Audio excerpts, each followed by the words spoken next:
기쁨만큼 사람을 행복하게 만드는 것은 없는 것 같습니다. 그래서요, 어느 시대나 어느 누구나 기쁨 속에서 살아가기를 원합니다.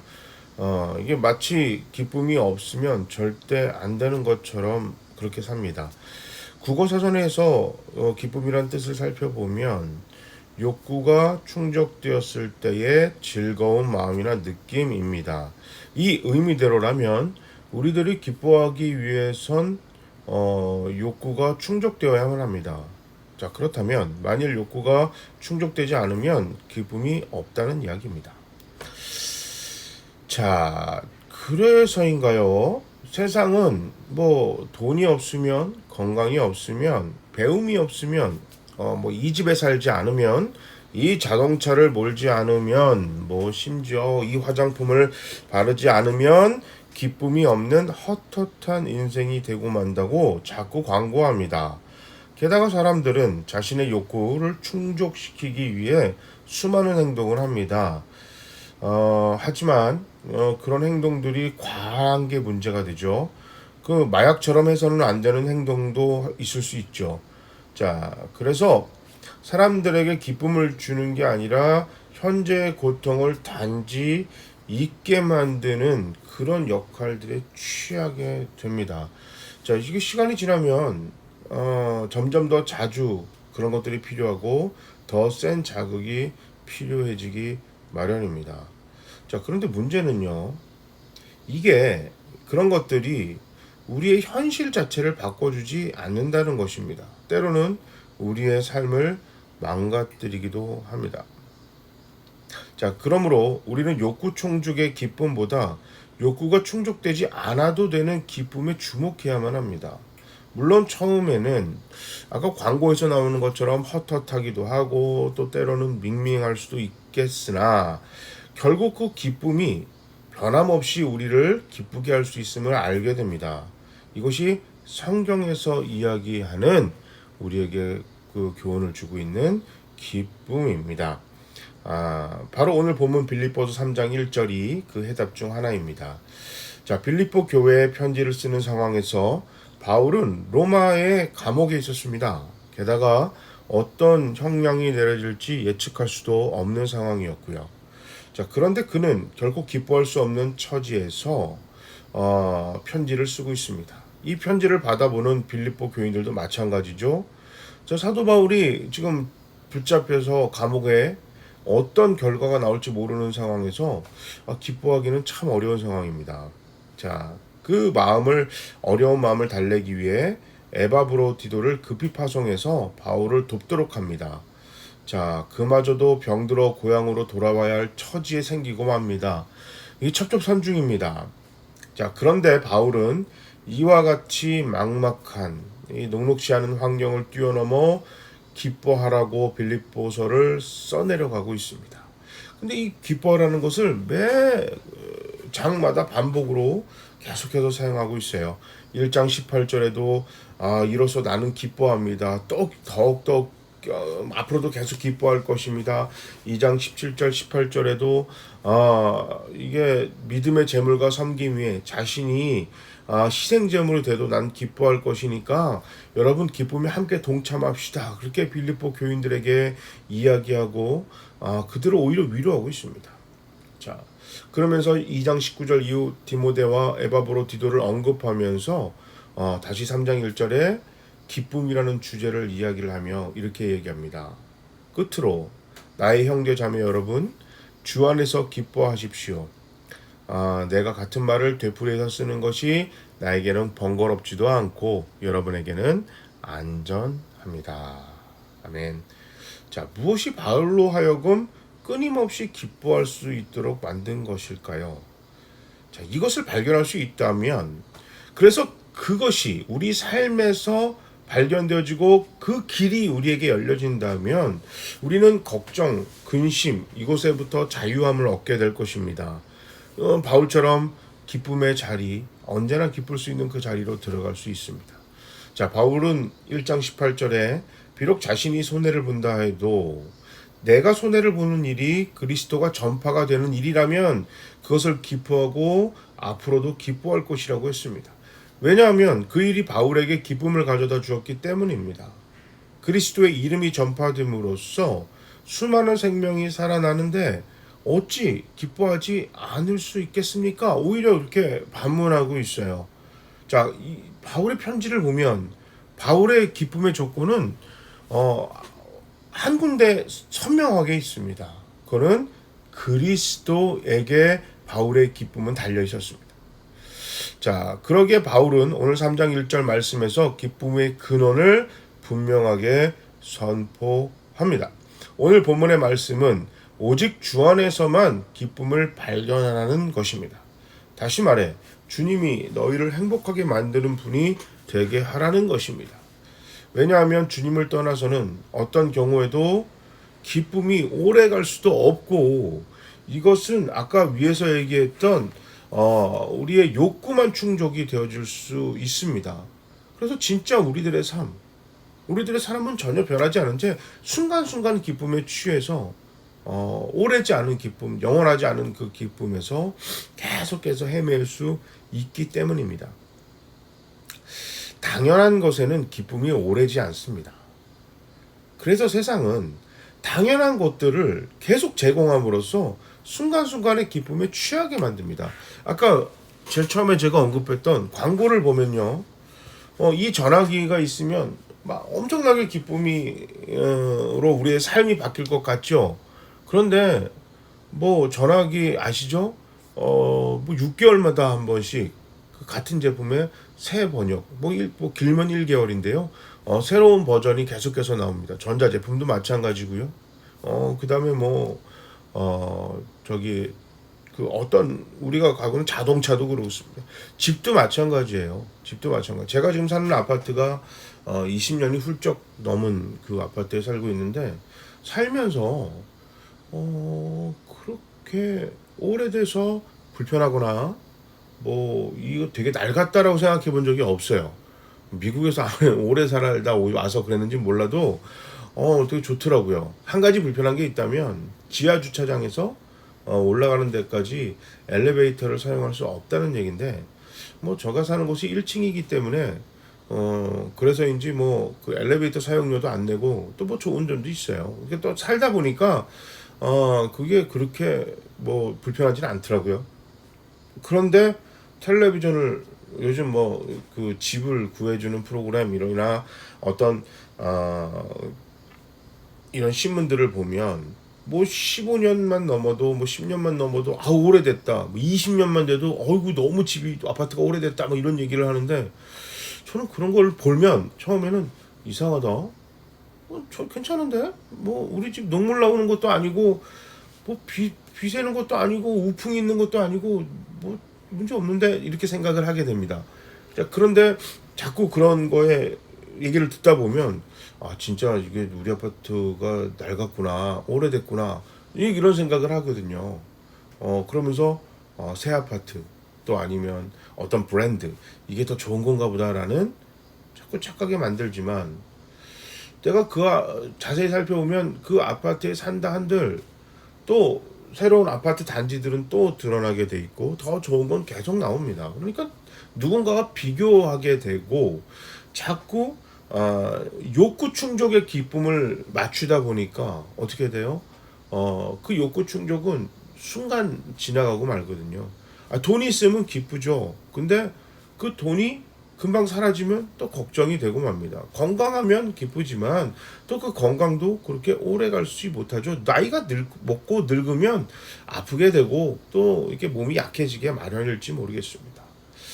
자, 그래서 세상은 당연한 것들을 계속 제공하면서 오래지 않는 기쁨, 그래서 사람들로 하여금 계속해서 기쁨에 목마르게 하고 욕구를 충족하는데 자꾸 주목하게 만듭니다.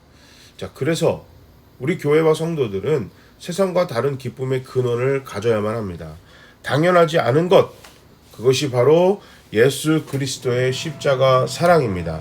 자, 창조주의 신분으로 모든 온 우주를 통치할 수 있는 통치자의 그 자리를 비우고 사람으로 이 낮고 낮은 땅까지 오셔서 자신을 낮추고 고난받고 죽기까지 우리를 사랑하신 그분의 사랑이 이 세상에서는 결코 당연하지 않은 것이었습니다. 그 당연하지 않은 주님과의 관계 안에서 갖는 기쁨을 오늘 바울은 우리에게 이야기하고 있습니다.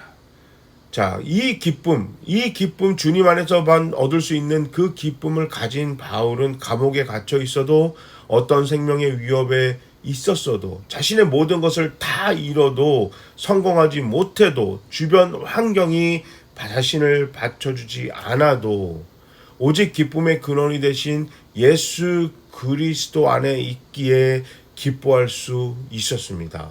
그리고 그리스도인이라면 하나님의 그 십자가 사랑의 은혜로 보혈의 은혜로 구원받은 하나님의 백성이라면 교회라면 이 기쁨은 누구나 가질 수 있다고 사도 바울은 우리에게 강력하게 이야기하고 있습니다.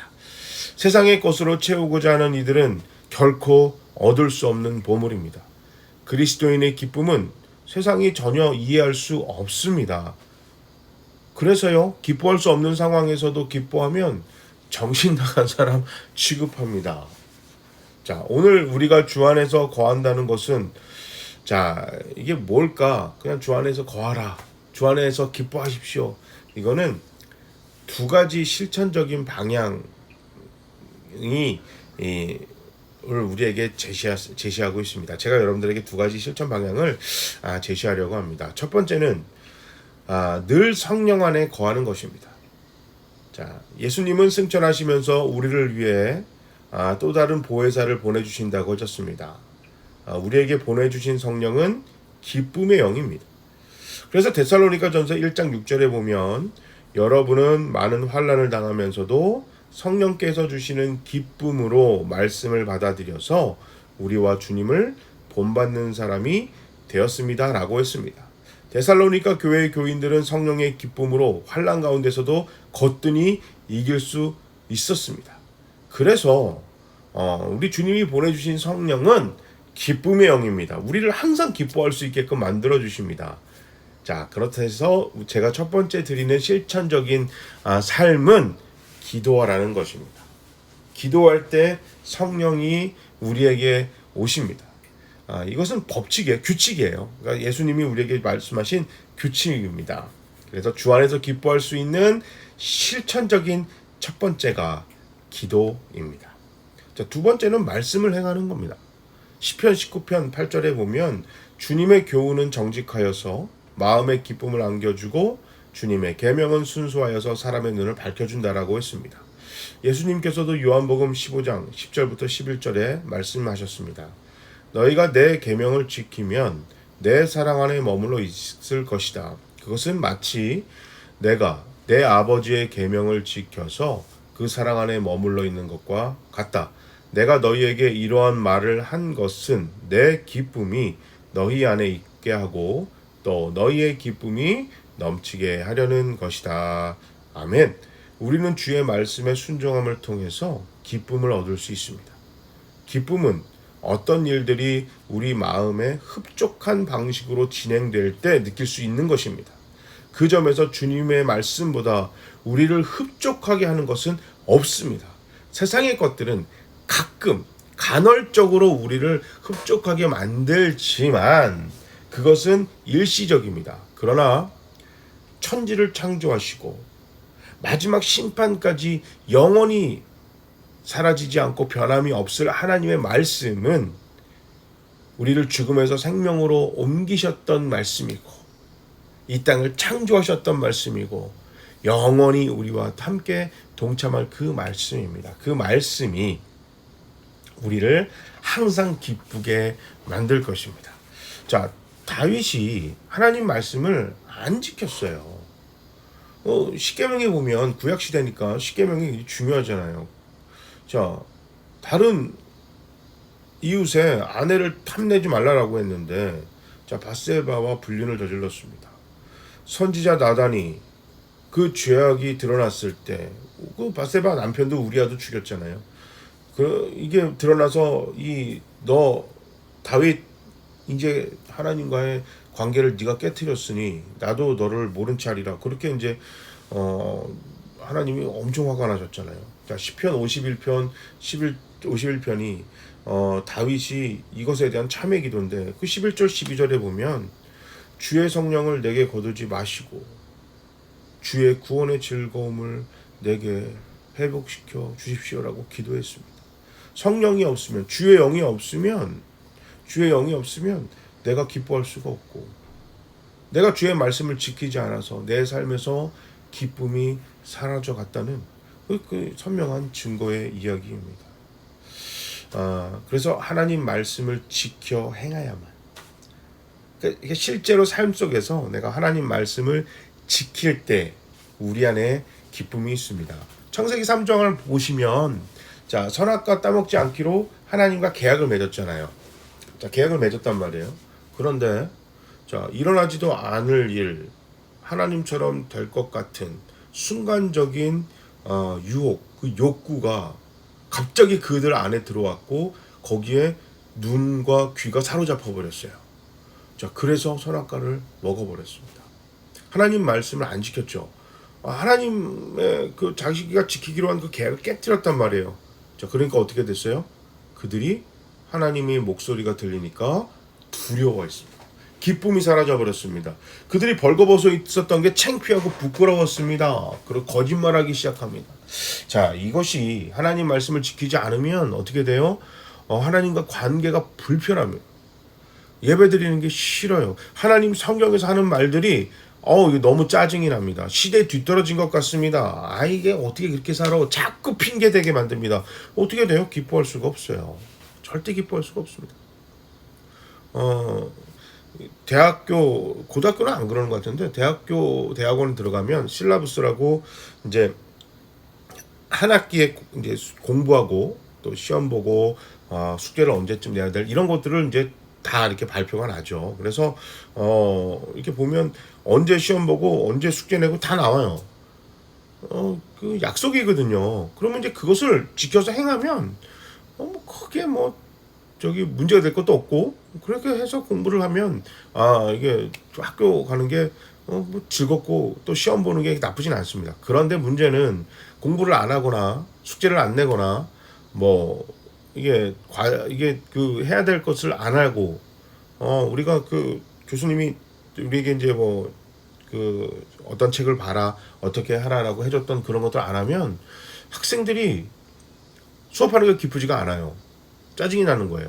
그래서 교수 욕을 하게 되고 교수랑 관계가 안 좋아지는 선생님과 관계가 안 좋아지는 것을 자꾸 보게 되거든요. 그러니까 하지 말란 것을 했을 때 하지 말아야 될 것을 하게 되면요. 이게 그 하지 말란 것을 한 그 대상과 사이가 안 좋아집니다. 좋아질 수가 없어요. 그러니까 뭐 예를 들어 도서관 간다고 거짓말하고 친구들이랑 놀러 갔다 오면 그날 저녁에 엄마 쳐다보기가 아버지 쳐다보기가 굉장히 불편하거든요. 이게 그런 거랑 뭐 비슷하다고 보시면 돼요. 그러니까 말씀을 잘 지켜 행하라. 기도하라. 말씀을 지켜 행하라. 기도할 때 우리가 성령 안에 거할 수 있고 성령 안에 거할 때 성령님이 우리를 기뻐할 수 있게끔 계속해서 기쁨의 원동력이 되실 것이고 말씀을 행할 때 그 말씀이 우리를 기쁨 안에서 또 말씀을 지킴으로 또 말씀을 기억함으로 말씀을 행함으로 우리가 세상에서 얻을 수 없는 영원히 변하지 않는 그 말씀이 우리를 기쁨의 원동력이 되게 되어주실 것입니다. 자, 나의 갈 길 다가도록 예수 인도하시니 이 찬송을 지은 크로스비는 어려서 눈을 수술했습니다. 그러다가 오히려 시력을 잃고 말았습니다. 이게 얼마나 억울할까요? 그렇지만 그는 눈을 뜨고 세상을 볼 수는 없었지만 눈 감고 세상을 살면서 찬송가를 지을 수 있다는 것에 감사하고 기뻐했습니다. 그는 나중에 자기의 눈을 수술하던 의사를 만나면 실수한 의사에게 오히려 감사하겠다고 고백했습니다. 왜냐하면 자신이 눈을 못 보게 되었지만 그로 인해 하나님을 찬송할 수 있었기 때문에 감사하고 기쁘다는 것입니다. 그는 그 자신을 향한 하나님의 사랑을 의심하지 않았습니다. 나의 갈 길 다가도록 예수 인도하시니 내 주 안에 있는 긍휼 어찌 의심하리요. 믿음으로 사는 자는 하늘 위로 받겠네. 무슨 일을 만나든지 만사 형통하리라. 아멘. 우리 주님의 긍휼을, 사랑을 어찌 의심할 수 있겠습니까? 우리 주님이 나를 얼마나 사랑해 주시는지 우리 누구보다도 잘 알고 있지 않습니까? 그 사랑이 우리를 인도해 주십니다. 환경이 조금 바뀐다고, 아니요, 환경이 많이 바뀐다고, 내가 원하는 삶이 이루어지지 않는다고 우리의 기쁨을 쉽게 빼앗겨서는 안 됩니다. 왜냐하면 언제나 주 안에 있다면 주님이 그 상황 속에서도 나를 인도하시고 위로하시고 나와 함께 동행하시기 때문입니다. 베드로전서 5장 7절에 여러분의 걱정을 모두 하나님께 맡기십시오. 하나님께서는 여러분을 돌보고 계십니다라고 약속을 주셨습니다. 내가 주 안에 있으면 우리의 걱정을 주님도 같이 하십니다. 그래서 걱정은 되지만 두려울 것이 없습니다. 주님이 나와 함께 하시기 때문입니다. 우리는 복음이신 예수 그리스도 안에 기쁨의 능력이 있음을 믿습니다. 이것을 세상에 보여줘야 합니다. 그래서 세상 많은 사람들이 이 기쁨을 함께 누리고 동참할 수 있도록, 예수 안으로 들어올 수 있도록 기쁨의 근원이신 예수님께로 인도해야 할 것입니다. 예수 그리스도를 아는 것보다 더 좋고 더 멋지고 더 누릴 만한 것은 이 세상에 없습니다. 우리를 그 무엇보다 기쁘게 여기시는 주님 안에서 우리도 주님을 그 무엇보다 귀하게 여기며 기쁘게 살아가는, 기도와 말씀으로 그 기쁨을 누리고 살아가는 우리 모두가 되시기를 주님의 이름으로 축복합니다. 아멘.